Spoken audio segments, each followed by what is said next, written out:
दोस्तों नमस्कार। आप देख रहे हैं बिहार के मुख्य समाचार। जुड़े रहिए दिन भर की ताजा और बड़ी खबरों के साथ।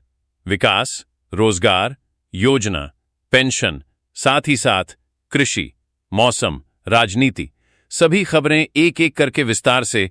बने रहिए वीडियो में शुरू से अंत तक। आइए देखते हैं बिहार की ताजा समाचार। मुख्यमंत्री सम्राट चौधरी आज वीडियो कॉन्फ्रेंसिंग के माध्यम से नई दिल्ली स्थित अशोका होटल में आयोजित राष्ट्रीय औद्योगिक कॉरिडोर विकास एवं कार्यान्वयन ट्रस्ट की शीर्ष मॉनिटरिंग अथॉरिटी की तृतीय बैठक में शामिल हुए।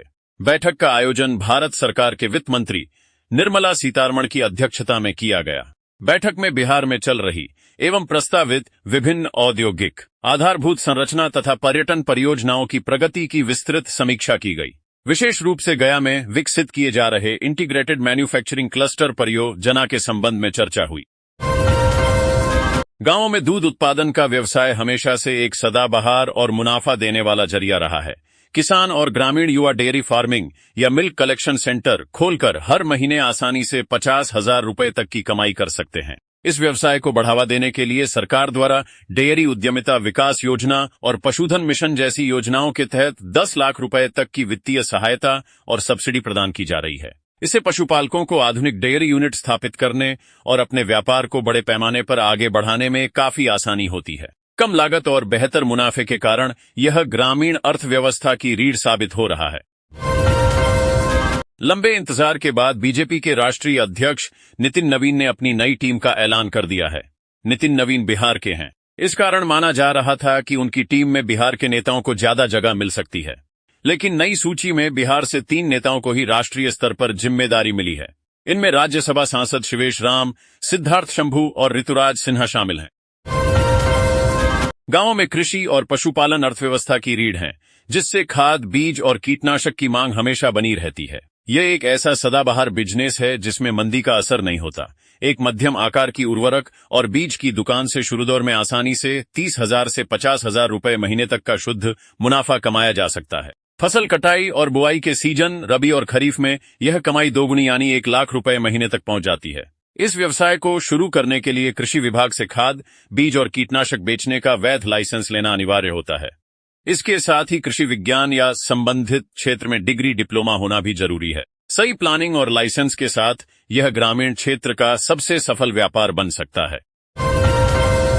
सोनपुर में पवित्र श्रावण मास की तीसरी सोमवारी के अवसर पर गंडक और गंगा के पावन तट पर बसे ऐतिहासिक बाबा हरिहरनाथ मंदिर में आस्था का ऐसा महासागर उमड़ा कि पूरा सोनपुर क्षेत्र शिवमय हो गया। बिहार सरकार की विशेष पहल पर सोमवार को मंदिर परिसर के ऊपर हेलीकॉप्टर से पुष्प वर्षा की गई। आसमान से जब फूलों की पंखुड़ियां भक्तों पर बरसने लगीं, तो पूरा मंदिर परिसर बोल बम, हर हर महादेव और बाबा हरिहरनाथ की जय के उद्घोष से गूंज उठा। श्रद्धालुओं ने इस अलौकिक दृश्य को अपनी आंखों में बसाने के साथ मोबाइल कैमरों में भी कैद किया। पूर्व मंत्री व कांटी से विधायक इंजीनियर अजीत कुमार ने सोमवार को पटना स्थित लोक सेवक आवास पहुंचकर मुख्यमंत्री सम्राट चौधरी से मुलाकात की। इस मुलाकात के दौरान उन्होंने अपने विधानसभा क्षेत्र कांटी की बदहाल नहर व्यवस्था को दुरुस्त करने और किसानों के खेतों तक सिंचाई का पानी पहुंचाने के संबंध में विस्तृत चर्चा की। विधायक ने मुख्यमंत्री को वीरपुर और रामदयालु वितरणी समेत करीब 1 दर्जन उप वितरणियों की जर्जर स्थिति से अवगत कराया। उन्होंने कहा कि नहरों की खराब हालत के कारण गन्ना उत्पादकों व अन्य किसानों को सिंचाई में भारी कठिनाइयों का सामना करना पड़ रहा है। विधायक ने बताया कि उन्होंने जनता से 1 वर्ष के भीतर खेतों तक पानी पहुंचाने का वादा किया है, जिस पर मुख्यमंत्री ने शीघ्र सकारात्मक कार्रवाई का भरोसा दिया। खेती किसानी में आधुनिक उपकरणों की मांग लगातार तेजी से बढ़ रही है। जुताई, बुआई और कटाई के किसानों को ट्रैक्टर, कल्टीवेटर और थ्रेशर जैसी महंगी मशीनों की भारी जरूरत होती है। हर छोटे बड़े किसान के लिए इन्हें खरीदना संभव नहीं हो पाता, जिससे रेंटल या किराए का व्यवसाय मुनाफे का सौदा बनता जा रहा है। जिन किसानों या ग्रामीण उद्यमियों के पास ये कृषि यंत्र हैं, वे खेती के सीजन में इन्हें किराए पर चलाकर बम्पर कमाई कर रहे हैं। धान की कटाई के दौरान थ्रेशर और बुआई के वक्त ट्रैक्टर, कल्टीवेटर की भारी मांग रहती है। यह ग्रामीण क्षेत्रों में स्वरोजगार और अतिरिक्त आय का एक बेहद सफल मॉडल बनकर उभर रहा है। पटना, भारत की जनगणना 2027 की प्रशासनिक तैयारियों को सुचारू रूप से चलाने के लिए बिहार सरकार ने बड़ा फैसला लिया है। सरकार ने जनगणना कार्य से प्रत्यक्ष व अप्रत्यक्ष रूप से जुड़े सभी अधिकारियों और कर्मचारियों के तबादले पर तत्काल प्रभाव से रोक लगा दी है। राजस्व एवं भूमि सुधार विभाग द्वारा सोमवार को जारी यह आदेश 31 मार्च 2027 तक प्रभावी रहेगा। सरकार का मानना है कि जनगणना जैसी व्यापक और संवेदनशील प्रक्रिया में प्रशिक्षित कर्मियों की निरंतरता अनिवार्य है ताकि तैयारियों में कोई बाधा न आए। ग्रामीण विकास मंत्री श्रवण कुमार की अध्यक्षता में सोमवार को ग्रामीण विकास विभाग और नाबार्ड के बीच विकास योजनाओं के कन्वर्जेंस को लेकर समीक्षा बैठक हुई। राज्य में ग्रामीण हाट बाजारों के निर्माण के लिए 725 स्थान चिन्हित किए गए हैं। हाट विकास के लिए 20 डिसमिल, 50 डिसमिल और 1 एकड़ के 3 मॉडल मंजूर किए गए हैं, जिससे कार्यों में एकरूपता रहे।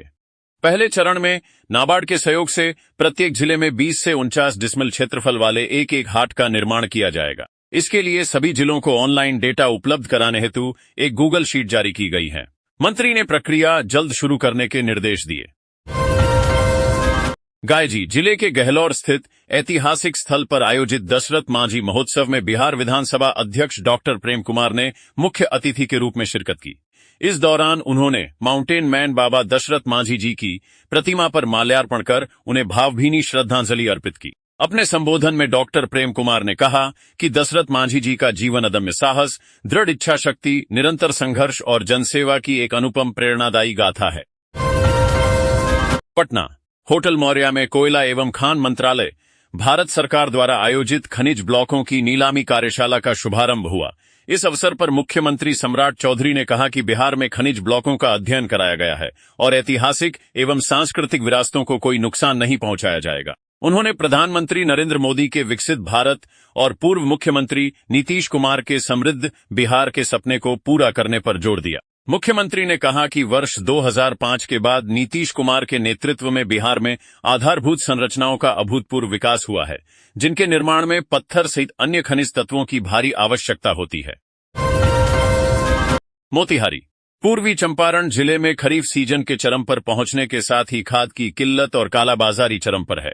एक तरफ जहां किसान उचित मूल्य पर खाद पाने के लिए दर दर भटकने को मजबूर हैं, वहीं दूसरी तरफ कालाबाजारी करने वाले सक्रिय हैं। सीमावर्ती क्षेत्रों में तस्करी निरोधी एजेंसियों और पुलिस की मुस्तैदी के दावों के बावजूद किसानों का आरोप है कि उन्हें काफी दौड़ धूप के बाद भी सरकारी दर से काफी महंगे दामों पर खाद मिल पा रही है। गांव में छोटे हाइफन मोटे कपड़ों और रोजाना पहनने के पहनावे की दुकान खोलना ग्रामीण अर्थव्यवस्था के लिए बेहद लाभदायक साबित हो रहा है।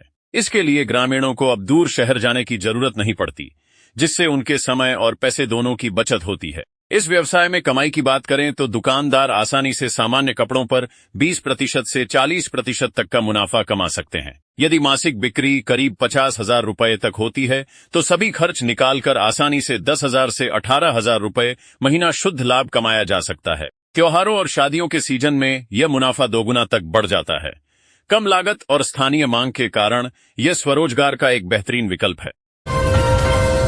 आरा भोजपुर जिले के बिलौटी गांव में पुलिस कार्रवाई के दौरान मारे गए भरत भूषण तिवारी की मौत के 2 महीने पूरे होने पर भाजपा सांसद मनोज तिवारी सोमवार को उनके आवास पहुंचे। उन्होंने स्व भरत तिवारी के चित्र पर माल्यार्पण कर उन्हें श्रद्धांजलि अर्पित की और शोकाकुल परिजनों से मुलाकात कर उनका हालचाल जाना। इस दौरान भरत की बहन रूबी देवी ने सांसद मनोज तिवारी की कलाई पर रक्षासूत्र बांधकर अपने भाई की मौत के मामले में न्याय दिलाने की गुहार लगाई। मनोज तिवारी ने परिवार को ढांढस बंधाते हुए हर कदम पर साथ खड़े रहने और दोषियों पर कड़ी कार्रवाई का भरोसा दिलाया। पटना विद्यार्थियों शैक्षणिक प्रतिभा को निखारने और उन्हें प्रतियोगी परीक्षाओं के लिए तैयार करने के उद्देश्य से गोल इंस्टीट्यूट ने सोमवार को गोल टैलेंट सर्च एग्जामिनेशन 2026-27 का शुभारंभ किया। यह परीक्षा केवल स्कॉलरशिप तक सीमित नहीं है, बल्कि यह विद्यार्थियों का वैज्ञानिक मूल्यांकन, राष्ट्रीय स्तर की प्रतिस्पर्धा का अनुभव और करियर मार्गदर्शन प्रदान करने वाला एक व्यापक कार्यक्रम है। इस वर्ष जीटीएसई को अधिक तकनीक सक्षम और विद्यार्थी केंद्रित बनाया गया है, जिससे आर्थिक रूप से कमजोर मेधावी बच्चों को उत्कृष्ट शिक्षा का अवसर मिल सके। इसमें कक्षा 8वीं, 9वीं और 10वीं के छात्र छात्राएं भाग ले सकेंगे। संस्थान का यह प्रयास छात्र सुपौल बिहार सरकार के पर्यावरण, वन एवं जलवायु परिवर्तन विभाग के मंत्री डॉ रामचंद्र प्रसाद सुपौल जिले के सिमराही पहुंचे, जहां भाजपा और एनडीए कार्यकर्ताओं ने उनका जोरदार स्वागत किया। मंत्री सिमराही स्थित बीजेपी के प्रदेश कार्य समिति सदस्य सचिन माधोगरिया के आवास पर गए, जहां बड़ी संख्या में पार्टी पदाधिकारी और समर्थक एकत्रित थे। कार्यक्रम के दौरान प्रदेश कार्य समिति सदस्य सचिन माधोगरिया ने मंत्री जी को अंगवस्त्र, बाग और पुष्पमाला पहनाकर सम्मानित किया। इस अवसर पर कार्यकर्ताओं ने क्षेत्र के विकास, संगठनात्मक गतिविधियों और स्थानीय जनहित की समस्याओं से जुड़े विभिन्न विषयों पर मंत्री जी से खुलकर संवाद किया। टेंट हाउस और डेकोरेशन व्यवसाय को बढ़ावा देने के लिए सरकार कई स्वरोजगार योजनाओं जैसे प्रधानमंत्री मुद्रा योजना के तहत 50,000 से 10 लाख रुपए तक का आसान ऋण और सब्सिडी प्रदान करती है, जिससे युवा इस क्षेत्र में आसानी से शुरुआत कर सकते हैं। इस व्यवसाय में कमाई की बात करें तो शादी ब्याह और त्योहारों के सीजन में मांग अत्यधिक होने के कारण हर महीने 30,000 से 1 लाख रुपए या उससे अधिक का शुद्ध मुनाफा आसानी से कमाया जा सकता है। इसमें टेंट, कुर्सियों, लाइटिंग और बर्तनों की मांग साल भर बनी रहती है, जिससे यह एक सदाबहार और कम जोखिम वाला बेहतरीन बिजनेस विकल्प बनता है। पाटना बिहार पुलिस मुख्यालय के निर्देशानुसार राज्य के सभी जिलों में पुलिस अधीक्षक एवं वरिष्ठ पुलिस अधीक्षक पदाधिकारियों के नेतृत्व में एक विशेष समकालीन अभियान चलाया गया। इस अभियान का मुख्य उद्देश्य कानून व्यवस्था को सुदृढ़ बनाना, अवैध गतिविधियों पर अंकुश लगाना और यातायात नियमों का कड़ाई से अनुपालन कराना था। सघन चेकिंग अभियान के तहत राज्य भर में कुल 8,414 वाहनों की जांच की गई।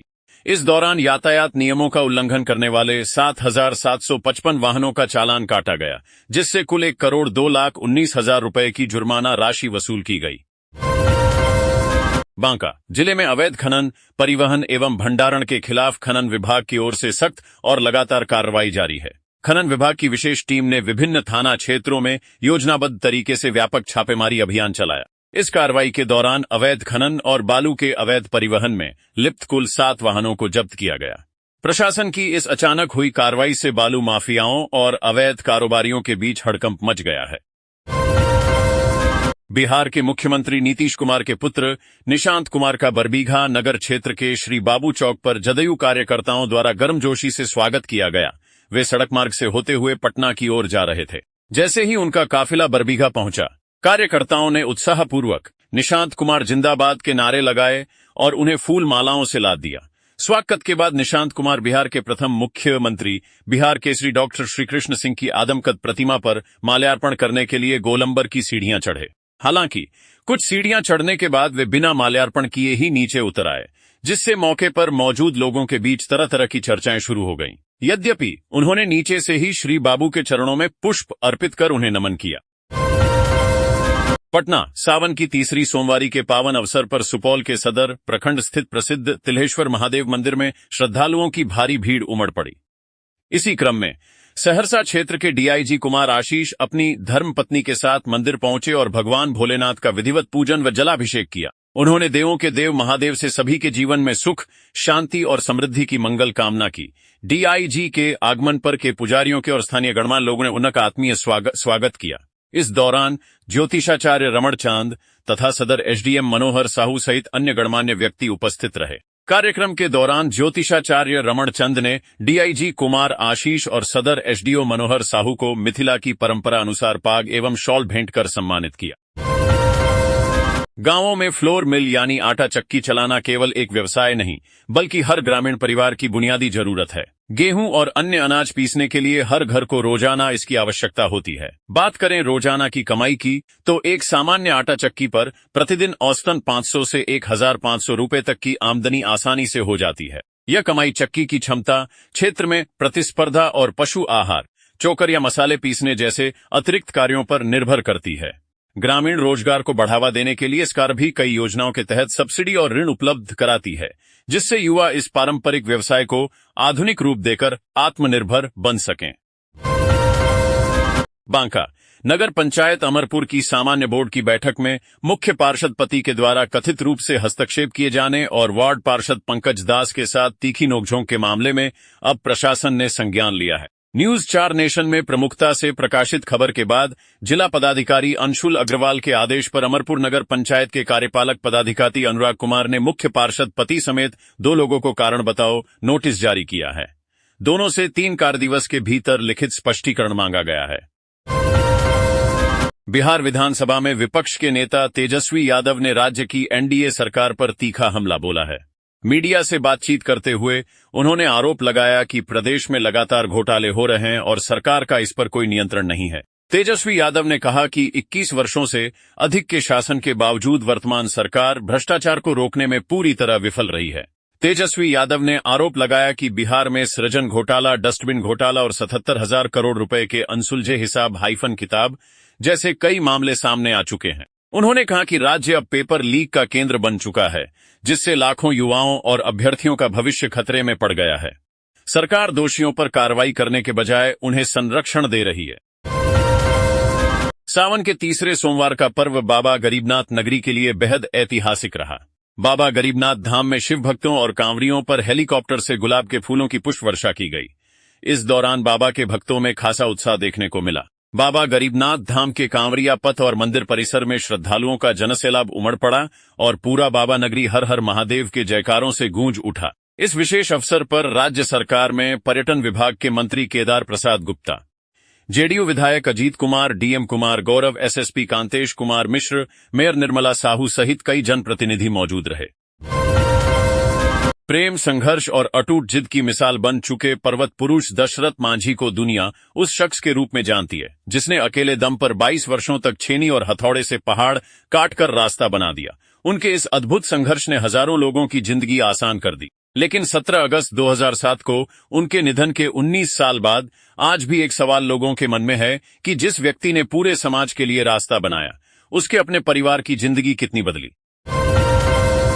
कानून बनाने और उसका पालन कराने की जिम्मेदारी जिन जनप्रतिनिधियों पर होती है, जब वही सार्वजनिक कार्यक्रम में यातायात नियमों की अनदेखी करें तो कई सवाल खड़े होते हैं। पर्वत पुरुष दशरथ मांझी की 19वीं पुण्यतिथि पर गयाजी से निकली बाइक रैली में बड़ी संख्या में शामिल नेताओं और कार्यकर्ताओं ने बिना हेलमेट सफर किया।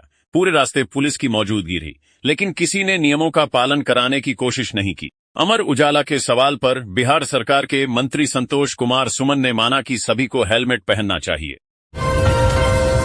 बिहार के छपरा शहर के रतनपुरा इलाके में स्थित बाबा धर्मनाथ धनी मंदिर स्थानीय लोगों के लिए केवल एक धार्मिक स्थल नहीं, बल्कि सदियों पुरानी आस्था, परंपरा और आध्यात्मिक विश्वास का जीवंत प्रतीक है। इस प्राचीन मंदिर का इतिहास लगभग 1000 वर्ष से भी अधिक पुराना माना जाता है। लोक मान्यताओं के अनुसार 1016 ईस्वी के आसपास यह पूरा इलाका घने जंगलों से घिरा हुआ एक निर्जन क्षेत्र था। इसी दौरान इस शांत और एकांत वातावरण में भगवान शिव का एक स्वयंभू शिवलिंग प्रकट हुआ था। उस कालखंड में इस भूमि पर संत बाबा धर्मनाथ कठोर तपस्या किया करते थे। आजकल हर गांव में मोटरसाइकिल और साइकिलों की संख्या तेजी से बढ़ रही है, जिससे मरम्मत और सर्विसिंग के लिए गैराज की मांग बहुत बढ़ गई है। यह ग्रामीण क्षेत्रों के युवाओं के लिए रोजगार का एक बेहतरीन और मुनाफा देने वाला जरिया बन गया है। इस व्यवसाय को शुरू करने के लिए केंद्र और राज्य सरकारें प्रधानमंत्री मुद्रा योजना और ग्रामीण स्वरोजगार योजनाओं के तहत 50,000 रुपए से 10 लाख रुपए तक का आसान ऋण और सब्सिडी प्रदान करती हैं। एक छोटी रिपेयर शॉप से महीने में आसानी से 25,000 से 40,000 रुपए तक का मुनाफा कमाया जा सकता है। न्यूनतम निवेश और स्थानीय मांग के कारण यह युवाओं के लिए एक सफल ग्रामीण स्टार्टअप साबित हो रहा है। बिहार विधानसभा चुनाव के बाद जब तत्कालीन नीतीश कुमार सरकार के मंत्री नितिन नवीन को भारतीय जनता पार्टी का राष्ट्रीय कार्यकारी अध्यक्ष बनाया गया था, तब 3 बातें तय हो गई थीं। पहली तो यह कि राष्ट्रीय अध्यक्ष वही बनाए जाएंगे। दूसरी है कि अब भाजपा बिहार से किसी बड़े नाम को संगठन में अहम जिम्मेदारी नहीं देगी। और तीसरी यह कि पार्टी संगठन में या प्रदेश में किसी कायस्थ को आगे नहीं बढ़ाएगी। भाजपा के राष्ट्रीय अध्यक्ष तो नितिन नवीन जनवरी में ही बना दिए गए। बाकी 2 फैसले नितिन नवीन के खाते से आए। एक बांकीपुर उपचुनाव में भी दिखा और अब दूसरा नितिन नवीन की नई टीम की सूची में सामने आ गया है। नितिन की टीम में बिहार से 3 नाम हैं। 2 नेताओं को कद के हिसाब से आगे बढ़ाया गया है, जबकि एक को छकाया गया है। भारत नेपाल सीमा की सुरक्षा, सीमावर्ती अपराध, मादक पदार्थों की तस्करी, आतंकवाद और आर्थिक अपराधों पर नियंत्रण को लेकर बिहार सरकार ने सुरक्षा व्यवस्था की उच्चस्तरीय समीक्षा की। गृह विभाग की ओर से मुख्य सचिव प्रत्यय अमृत की अध्यक्षता में आयोजित बैठक में राज्य के 7 सीमावर्ती जिलों की सुरक्षा स्थिति और संबंधित संस्थागत तंत्र की विस्तार से समीक्षा की गई। बैठक में सीमा पर तैनात एसएसबी और स्थानीय पुलिस के बीच बेहतर समन्वय के साथ 24 घंटे सघन गश्त और चौकसी बढ़ाने के निर्देश दिए गए। बिहार में मौसम का मिजाज एक बार फिर बदल गया है। सावन के तीसरे सोमवार को पटना समेत कई जिलों में जमकर बारिश हुई। पटना में आज सुबह से ही धूप छांव का खेल जारी था। दोपहर 12 बजते ही झमाझम बारिश होने लगी। मौसम विज्ञान केंद्र पटना ने मंगलवार को राज्य के 12 जिलों के कुछ हिस्सों के लिए ऑरेंज अलर्ट जारी किया है। मौसम विभाग के अनुसार अगले 2 से 3 घंटे के दौरान इन इलाकों में मध्यम दर्जे का गरज चमक वाला तूफान, आकाशीय बिजली और बारिश हो सकती है। इस दौरान 30 से 40 किलोमीटर प्रति घंटे की रफ्तार से तेज हवाएं चलने की संभावना है। बांकीपुर उपचुनाव में जनसुराज पार्टी से जीत हासिल कर विधायक बने प्रशांत किशोर ने आज विधानसभा जाकर पद और गोपनीयता की शपथ ले ली है। विधानसभा अध्यक्ष प्रेम कुमार के सामने उन्होंने विधायक पद की शपथ ली। उन्होंने कहा कि एक नया बांकीपुर बनाना है, जहां पर लोगों को अच्छी शिक्षा, अच्छी सड़कें और रोजगार मिल सके। उन्होंने कहा कि जिस सदन के सदस्य श्री बाबू अनुग्रह नारायण जी, कर्पू नीतीश जी, लालू जी, रामविलास जी और सुशील मोदी जी रहें, उस सदन के सदस्य के तौर शपथ लेना मेरे लिए गौरव की बात है। ये मेरे लिए बहुत बड़ी जिम्मेदारी है। सावन माह के तीसरे सोमवार पर मुजफ्फरपुर स्थित बाबा गरीबनाथ मंदिर में आस्था का जनसैलाब उमड़ पड़ा। रविवार रात से ही बाबा के जलाभिषेक के लिए कांवरियों और श्रद्धालुओं की लंबी कतारें लगनी शुरू हो गई थीं। आधी रात के बाद जलाभिषेक का सिलसिला शुरू हुआ, जो सोमवार सुबह तक जारी रहा। प्रशासन के अनुमान के मुताबिक तीसरी सोमवारी पर करीब 6 लाख से अधिक कांवरियों और श्रद्धालुओं ने बाबा गरीबनाथ का जलाभिषेक किया। इस दौरान पूरा मंदिर परिसर और कांवरिया पथ भगवा रंग में रंगा नजर आया। बिहार में खेल प्रतिभाओं को निखारने और खिलाड़ियों को बेहतर प्रशिक्षण के साथ अत्याधुनिक चिकित्सा एवं वैज्ञानिक सुविधाएं उपलब्ध कराने की दिशा में बड़ा कदम उठाया गया है। राजगीर स्थित राज्य खेल अकादमी में अत्याधुनिक स्पोर्ट्स साइंस सेंटर, उच्च प्रदर्शन खेल प्रशिक्षण एवं इंजरी सेंटर बनाने की प्रक्रिया तेज कर दी गई है। राज्य कैबिनेट से परियोजना को मंजूरी मिलने के बाद अगले सप्ताह इसके लिए टेंडर जारी किए जाने की तैयारी है। सेंटर को ओडिशा मॉडल की तर्ज पर विकसित किया जाएगा। इसके लिए तकनीक, प्रशिक्षण प्रणाली और सुविधाओं का अध्ययन करने बिहार के विशेषज्ञों की एक टीम ओडिशा रवाना हो चुकी है। राजस्थान के लाखों किसानों का इंतजार 16 अगस्त को खत्म हो गया। कल रविवार को अलवर से मुख्यमंत्री भजनलाल शर्मा की मौजूदगी में केंद्रीय गृह मंत्री अमित शाह ने डीबीटी के माध्यम से 66.74 लाख किसानों के खाते में सीएम किसान सम्मान निधि की छठी किस्त ट्रांसफर की। उन्होंने 66.74 लाख किसानों के खाते में 667.40 करोड़ रुपए भेजे गए। इसके अलावा प्रधानमंत्री फसल बीमा योजना के तहत 1,04,822 किसानों के खाते में 152.38 करोड़ रुपए भेजे गए। बिहार में जमीन और संपत्ति के निबंधन की व्यवस्था सोमवार 17 अगस्त से पूरी तरह डिजिटल दौर में प्रवेश कर गई। राज्य सरकार ने कागजी दस्तावेजों पर निर्भरता खत्म करते हुए पारदर्शी और तेज प्रक्रिया के लिए पेपरलेस रजिस्ट्री व्यवस्था लागू कर दी है। हालांकि किशनगंज जिले के ठाकुरगंज निबंधन कार्यालय में इस व्यवस्था की शुरुआत विरोध और सन्नाटे के बीच हुई।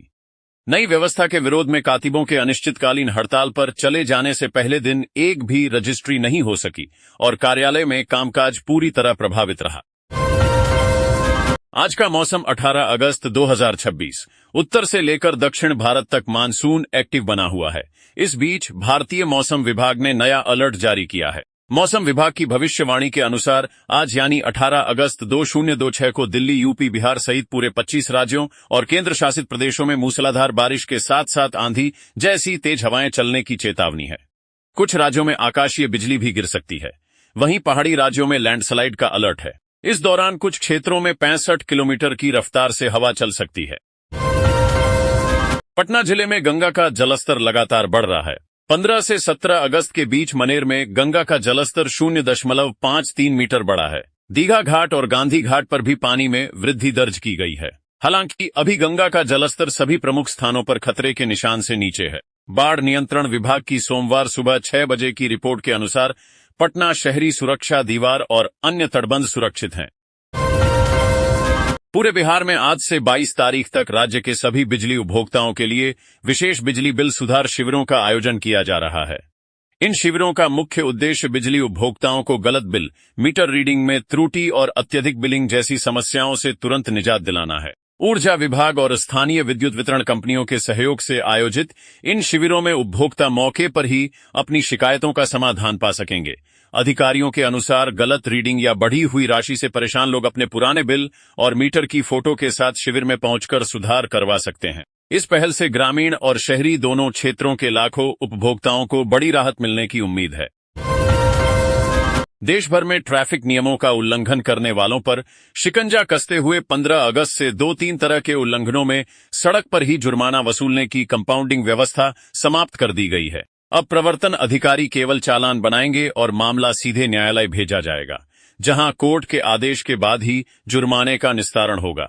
केंद्रीय सड़क परिवहन मंत्रालय ने मोटर व्हीकल एक्ट की धारा 200 के तहत यह बदलाव जन विश्वास अधिनियम के तहत किए गए संशोधनों के अनुरूप लागू किया है। डीसीपी ट्रैफिक योगेश गोयल के अनुसार हेलमेट न पहनने, सीट बेल्ट न लगाने, बिना बीमा, ओवरलोडिंग और बिना परमिट वाहन चलाने जैसे मामलों में अब मौके पर जुर्माना नहीं भरा जा सकेगा।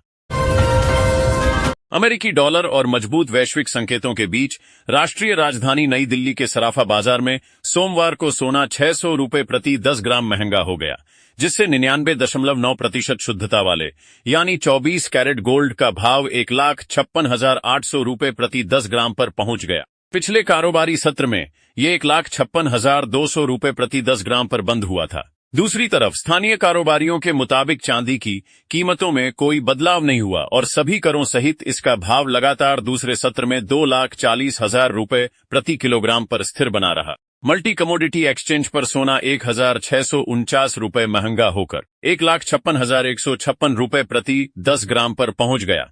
पिछले कारोबारी सत्र के दौरान यह 1,54,506 रुपये पर बंद हुआ था। वहीं चांदी 2,776 रुपये हुई और कीमत 2,38,700 रुपये प्रति किलो हो गई।